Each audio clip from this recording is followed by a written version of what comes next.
Mga friend, dito ako ngayon sa bahay na ginagawa ko, bahay ng anak ko. Dito sa Bulacan, San Rafael. Habang gumagawa kami dito, medyo natagalan kasi meron pang isang ginagawa. So naiwan siya. Naiwan siya saglit lang naman. May nagbuga dito na ibon. Gagawin na namin to. Ginagawa na. Kawawa naman to. Kasi magpoporma na kami dito eh. Ayan o, mag-i-still digging kami. Ayan. Kaso ito siya.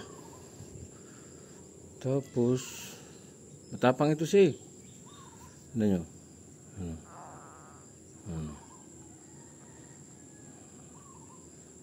Kuku. Ganun, tapang ito. Oh. Malaki na kasi yata yung sisil niya.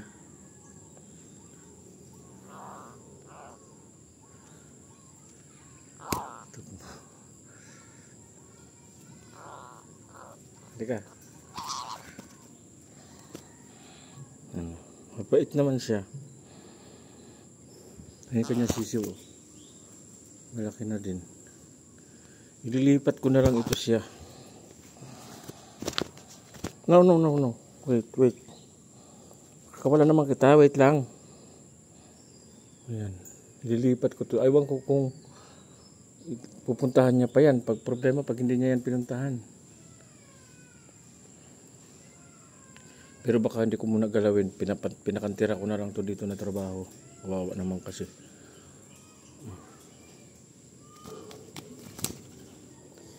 Halak ka.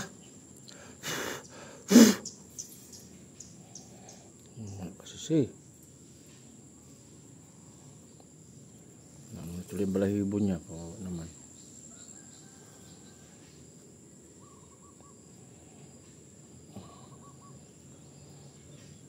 Come here.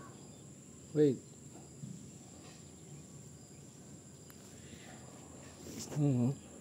Ilang buwan pa, ilang araw pa kaya ito bago lumaki. Oh, naman.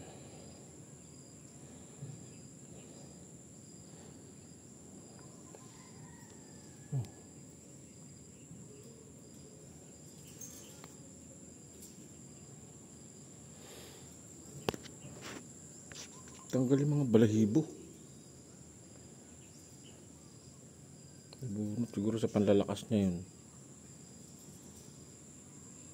Diyan kasi kayo nagpugad. Sige na, babay na muna. Hindi ko muna kayo gagalawin dyan. Pinakahuli ko na lang yan siyang gagawin.